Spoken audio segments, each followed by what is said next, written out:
Okay, guys, so excited to have you here today. I have a question for you, and more of my maybe an opening thought than anything.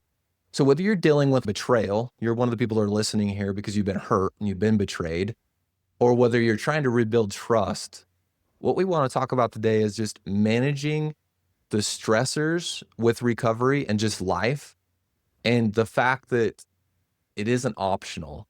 And really, the question is, how are you doing it right now, whether you know it or not? Are you aware of how you cope and how you handle it, or are you not? And Stacy's going to be joining me, so I'm really excited about that. So that's what we're going to talk about today. Welcome to Beyond the Facade podcast. I'm your host, Luke Gordon, and I'm thrilled to have you join me in this space today. What we're going to be doing is diving deep into the trials and triumphs and truths of seeking authenticity. Becoming your true self isn't about a single action or moment. It's a relentless pursuit, a commitment to self that reveals the rich connection and meaning that our life has to offer. So whether this is your first time tuning in or you're a regular listener, know this: what you're building here goes beyond a conversation. You're here to challenge, to change, and to celebrate the incredible journey of becoming your authentic self. Because when you dare to show up fully, the rewards are immeasurable. So welcome to Beyond the Facade. Let's get started. Okay, so let's jump into it. But before I do, Staci, this is the first time I've had you here, so thank you so much for being willing to come here. I will introduce you briefly, but tell people what they should know about you after I shared what I want to share about you, which is Staci's one of our therapists slash coaches at Choose Recovery Services. She's been with us for a bit now. Has it been like a couple of years? How long's it been? Yeah, I think it's been about 3. Yes. Wow. Yeah. Time goes by really fast. Yeah. So she spends a lot of time specifically with the betrayed partners that come in.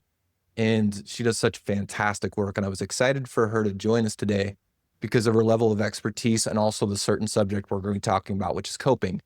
And we'll be referencing both sides of whether you're the individual, but obviously Staci's the expert on the betrayed partner. So anyway, we're going to jump at that today. But Staci, what do you want people to know about you? Yeah, I'm a coach, a therapist in the state of Idaho. I love what I do. I love working with lots of betrayed partners. I'm divorced, remarried, and have a big blended family. And that's what keeps me busy. Those work and family. It's busy, huh? Yeah, it is very busy. Yeah, it's very cool. And then, yeah, just to note on that real quick, that's one of the things when we originally found each other, you had your story included divorce in it. And that was really inspirational to hear how you navigated that and just encourage people to learn more about Staci if that's a part that you're navigating. She does some amazing work. Okay, so let's jump into this coping mechanism, the coping stuff. All right. Okay. So Staci, what do you notice that made you think that this might be a useful topic today? I would say that this topic pertains to everyone, all of my clients that I see. And I feel like one of the things, especially with betrayed partners, is we lose touch with who we are, who we were. And a lot of what falls to the wayside is how we show up for ourselves. And so that's really why I like to go over this with the clients that I meet with. But honest to goodness, it works with everyone. I will admit that I have this conversation with my children a lot. Life is hard and we are all dealing with lots of stress. And so we need to know how we can show up for ourselves in the healthiest way possible and get back in touch with maybe who we forgot who we were. Yeah, absolutely. So let's introduce the concept of a coping spectrum. Some coping might be like over-functioning and some might be like under-functioning, but we want to highlight the fact that everybody has some level of how they handle their hard. Staci, what do you notice about clients in general, like their awareness level of this? What's missed here or not known that would be useful to know? I would say what is known, first off, is what's easy. What is the quick way to stop feeling all of these big feelings? And so I think it's easy for everyone to identify with where they go when they need the quick Band-Aid. And this is where we see lots of things. This is where the acting out takes place, but this is also where we're oversleeping or not sleeping at all. We're overeating or we're not eating at all. We're overdoing even good things. Some clients will clean their entire house from top to bottom, thinking that this is a really helpful way of coping. And in some ways it is, But what am I doing? Am I trying to run from something? Am I trying to ignore a lot of these feelings and thoughts that I'm having? And so I think that's where I like to slow things down with my clients and Mm, recognize what are the things that I'm doing that really aren't helping in the okay. grand scheme of things. That's cool. That's cool. And I love that you labeled that as like, okay, cleaning. And then you said over cleaning. It's really easy for some things, and I'll talk to the individual seeking recovery, the person that betrayed somebody, what's not easily seen as a coping mechanism. And the only reason I'm bringing this up is not for you to check a list and go like, oh, I think that's my partner. I think that's them, as it is just to notice this. So often work is a coping mechanism. Like it's an Mhm. excellent distracting mechanism. I can think about parts of my journey when my partner got busy and then I had to fall in and do things and handle things that she had on her plate. I would all of a sudden get busy at work. Like all of a Yeah. sudden I had a lot to do. Right. And it's really Mhm. because the type of activities that I needed to pull from her were overwhelming for me. And I know pity party over here, right? That's ridiculous, right? And I would go, okay, I have got to work. And that was a coping mechanism for me to handle hard as I can find structure in that in places that have less structure. Thoughts on that? Yeah. See? I see this on my side of things with recovery work. Recovery work is so good and it is so helpful, but sometimes clients will take it to the nth degree. They won't listen to anything else other than recovery podcasts or read books. And I understand that. It's kind of balm to the wound to get all of this information and want to know more and more and more. It's validating and empowering. But I remember in my own personal journey, I got to a point where I was like, it's been years since I've read a book that I just wanted to read for enjoyment. I have overdone this a little bit, and I would have to check in with myself. And I ask my clients to do this as well. Is it filling you? Is it Mhm. empowering you? Or is it draining you? Are you walking away with your cup empty? You've got to check in with that. Sometimes overdoing recovery work can be a way of coping.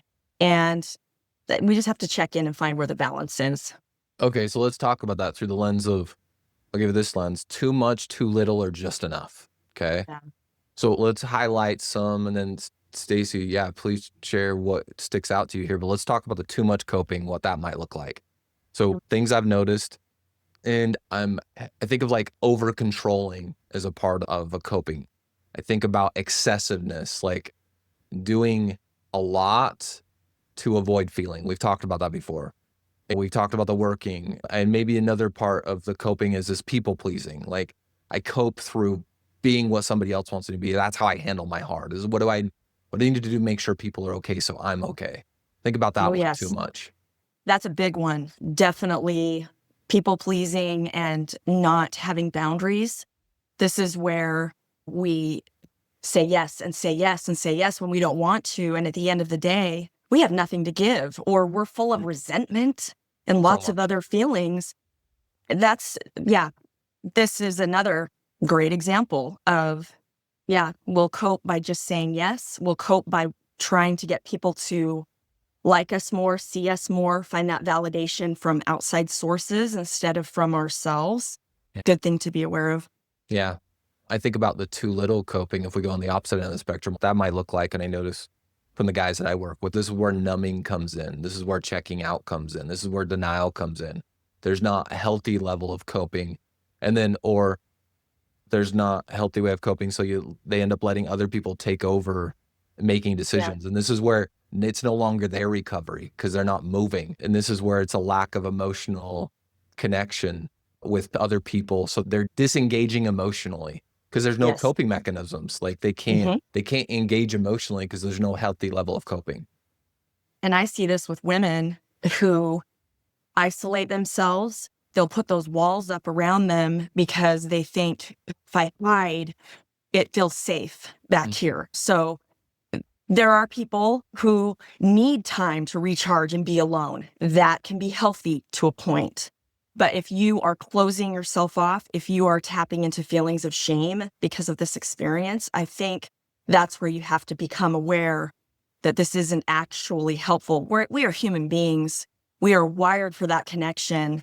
And when we shut ourselves off from everyone, that's not going to put us in a healthy mindset. And Yeah, I love that.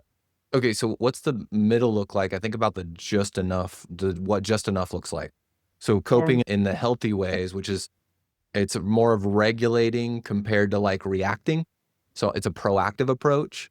And definitely. I think about me and my ADHD and my anxiety, the things that I have to really treat and manage. It's like if I'm react to that, I'm in trouble.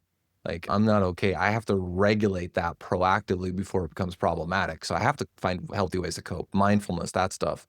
And then Yeah. just noticing what I'm experiencing because my body will tell me everything that I need to know, right? I just had to Yeah. pay attention before it's in charge and controlling everything. So there's some strategies. We're going to take a quick break for a moment. I want to let you know of some things that we have coming up at Choose Your Recovery Services. Hey friends, it's Hallie Roderick here, and I wanted to personally invite you to an incredible opportunity coming up this summer. From July 8th to 11th, Luke Gordon and I will be co-facilitating a Help Her Heal intensive for men in Spanish Fork, Utah. And if you're a man who's serious about rebuilding trust, creating emotional safety, and doing the deep work of repair after betrayal, this space is created specifically for you. This 4-day intensive is not a lecture series. It's a deeply experiential process designed to help you feel the shift, not just understand it intellectually. Together, we'll explore powerful tools and practices to help you develop real empathy, shame resiliency, and a clear understanding of betrayal trauma so you can begin to show up as a safe, trustworthy partner again. You'll also have the opportunity to connect with other men who are on the same path, men also committed to growth, their integrity, doing the hard work, and the beautiful work of relationship repair. So whether you're just beginning this process or you're well on your way, this intensive can be a powerful next step in your journey towards healing. So if you're ready to move forward, we'd love to have you join us. So to learn more or to reserve your spot, check out the show notes where you'll find a link to reach out to our office. So let's do this work together. Hope to see you in Utah. Let's get back to our episode.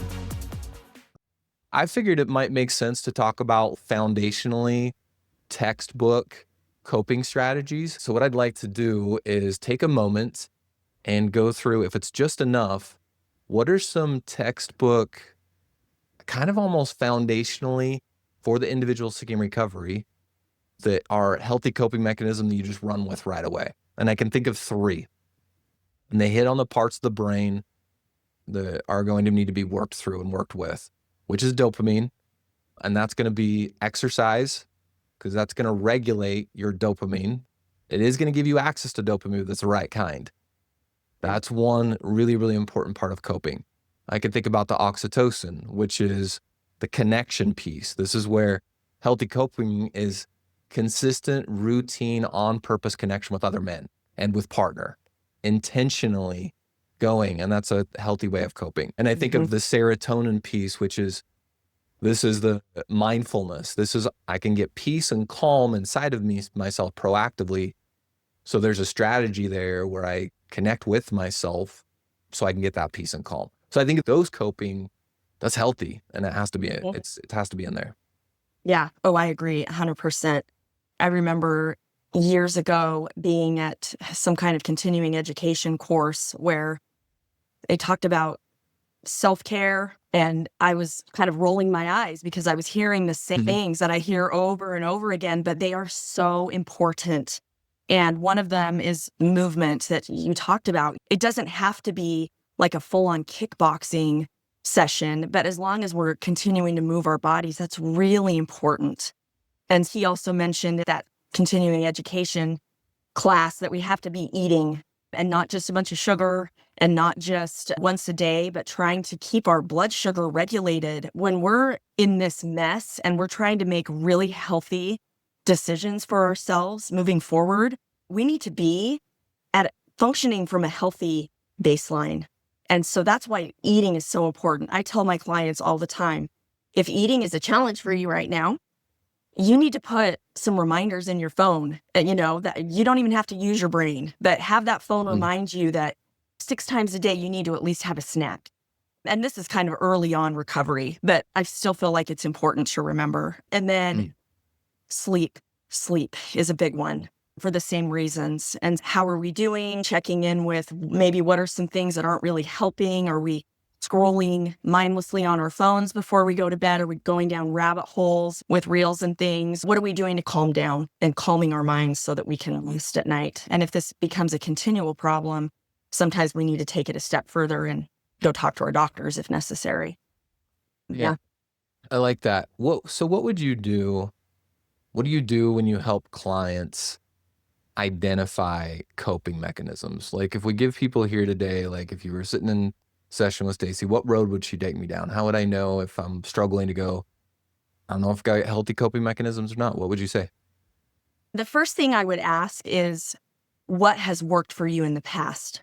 Has anything worked for you in the past? Let's dive into whether or not, are you a journaler? Have you ever journaled? Is that something that's helped you through a hard time before? If not, let's talk about it. I also like to have the client identify some things that maybe they've even heard that help, but they have not tried. For me personally, I had never been a meditator. I have a really short attention span, and people kept saying, oh, meditation and grounding and all of these things. And I thought, I don't think that's for me. I'm not sure, but I'd never tried it. And so with some guidance, I was encouraged to just give it a try for 1 minute. First thing in the morning when I woke up, roll over, hit the button, and do a 1 minute meditation. I found that really was helpful for me. I enjoyed starting the day off on my terms. That was really empowering, even though it was just 1 minute. So that was something that I wanted to try and found out that it was actually helpful. So with my clients, yeah, I like to see what has been helpful. Do you have a way that you connect to a higher power? Yes, no, let's explore that. What does that look like for you? How's that going? Or what about gratitude? How does gratitude play a role in your life? Have you ever really focused on it? Have you ever made it more of something in the forefront of your mind or not? Maybe we could explore that. So I really like them to lead it. I want them to be excited about the things that they want to try, because this is their first aid kit. This is what they need to tap into that's going to work for them. And something that maybe works for one client might not work for another, but it's about figuring out what works for you. Yeah, that's awesome. That's awesome. One of the things that you said to me outside of this podcast that I really liked is people identifying their stressors. Can you speak to what you do to identify those? And maybe I'm oversimplifying it and it's right there in front of us, but what kind of questions do you ask? Oh, I love to just say, hey, let's take 3 minutes and you just tell me everything that's weighing heavily on your mind and your heart today. And man, comes barreling out at me. And a lot of the things that my clients identify are similar. They're struggling with their relationships and wondering where this is going to go. A lot of them are worried about their kids, parents. Can we overcome this? Just a lot of fear, a lot of ruminations, things like that. And so it's pretty humbling after just 3 minutes to read that list back to my clients. I got to say, there are many times that tears come to their eyes when I say, look at what you are carrying right now. It's kind of overwhelming to just put it all down like that. And if we had more time, I'm sure they could probably fill a whole side of a page, sure. For sure. Yeah. Okay. So we're going to give you a little mini assessment here, which is just to self-reflect. So maybe if you pause, if you're not driving down the road, or you can pause and pull over somewhere safe and just write some notes down here to yourself. So here's the questions I have for you. I have 5 questions. And as I read through these 5 questions, I want you to just answer honestly in your mind. I want you to answer like often, sometimes, or rarely. Okay. Think about the coping that we've talked about today.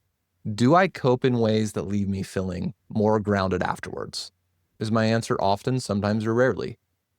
The next one is, do I tend to avoid feelings by numbing out? So that's like scrolling or overeating or shutting down or the things we've mentioned today, the numbing out stuff. So is that often, Quick sometimes, fixes. or rarely? Exactly. The quick fixes, right? The third one is, do I ever ask for support when I'm stressed, or do I isolate? So just notice that. And again, this isn't about getting the answer right. This is just about noticing where I'm at with coping. Okay. The fourth out of 5 is, do I often feel worse after I've coped? Do I feel more guilty, ashamed, or more overwhelmed? Do I feel worse after I've coped? And the 5th one is, do I take time to notice what I'm feeling before reacting? So just notice that often, sometimes, or rarely. So, you just recognize that if mostly often, can be used to identify and point us in a direction of going more awareness. Cause that's what, man, I'm telling you, Stacy, I feel like this journey really is just about me becoming more aware of myself. So many things, if I'm not riddled by shame, most of the journey is just to becoming aware of what I'm experiencing and being willing to sit with it and be with it. And a lot of the action will flow naturally after that. I agree. Yeah. Yeah, and a lot of those feelings tell us things. Like it really does. It manifests. It comes up into our bodies. We can feel all of those emotions in lots of different ways in our shoulders, back, stomach, grinding teeth, headaches, all of those things. But it also leads us to say things to ourselves. Some pretty horrifically mean things that we would probably never say to anyone else. If our Yeah. best friend or our sister was going through something like this, we would never say these things, but it is very important to be aware of the dialogue that we are telling ourselves. And so there's a lot of power that comes when we become aware of the things that we say over and over and over. And so that's one of the reasons why I like this discussion so much is it really does help us bring awareness and connecting. When I feel this way, I tell myself something and then I choose how I'm going to cope. Your power is within you. You get to decide. Yeah. Yeah. And wow, when I can sit and notice there's a choice and notice that my patterns and what I choose really can disrupt those patterns. Okay, so I have a final thought, and then anything you have, Stacey, would be amazing. So I just want to share, like, coping is something that we all do every day. But I'm going to speak directly to the person that's betrayed their partner or the person with compulsive behavior. The real question is it helping me heal or is it helping me hide? Is it keeping me away from other people or is it making me move towards other people and myself? So the more awareness I have to this, the more freedom I have to create something different. I think remembering what coping is supposed to do for you. Coping refers to the thoughts, the behaviors that people use to manage stress or challenges or really difficult emotions that they face in life. How am I going to handle those things when my mental health is tested, when my emotional health is tested, when my physical health, my physical well-being is tested? And so I think it's important to also remember that there's a couple of different ways that we cope, one of which is a problem-focused coping. What can I do to tackle this issue directly or eliminate the stress? But then there's also the second one, which is the emotion-focused coping. How can I manage my emotional responses rather than changing the situation? Because a lot of times we can't change some of these situations that we find ourselves in. So yeah, I think you're right. Asking that question, what's healthy and constructive, but what's harmful if it's overused, like we touched on earlier as well, is really, really powerful in getting back in touch with who you are and what you know truly helps you. And honestly, once we identify these things, I feel like it's a hinge point moment in life where we can really take a turn for the better. It can be a catalyst for sure. It really can. Yeah, really can. Cool. Thanks so much for joining today, Stacy. It's so nice to have Thank you. you for having me. I hope you come back again. Yeah, I'd love to. I'd love to share with you what's upcoming, and we have something really unique coming up in June. So for those of you who are in the healing profession, who is helping take care of other people, therapists, coaches especially, but even if you're a nurse working in the medical field, if you spend your time catering to everyone else and holding their pain and helping them through their hard, we have an intensive just for you. This is called Heal the Healer, and I love all my intensives, but this one holds such a special place in my heart because in Heal the Healer, it's where the healer gets to come and for a moment set everything down and let you be taken care of. And this isn't where you're going to come do a ton of workshops and lots of learning and have to stretch your brain. It's just where you get to come relax. You get to kick your feet up and have other professionals there ready to take care of you. and cater to you. We have a gorgeous lodge house resort property that's all ours, that has pools and saunas and ponds and paths and trails, and it's tucked in the Wasatch Mountains. We have a gorgeous place to stay. All of your meals are included. Activities are included.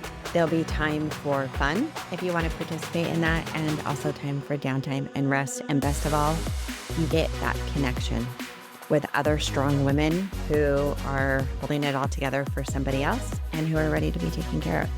So invest in you. Take care of you. We would love to have you there. I would love to hang out with you, and come with us in June to Heal the Healer. Hey, thanks for joining us today. If this is something that you connected with, I'd love to meet with you more and talk about it. So what you can do is go to chooserecoveryservices.com or check the show notes. And there what we can do is set up a quick conversation to meet. Thanks so much for listening to Beyond the Facade, where we unmask the authentic self.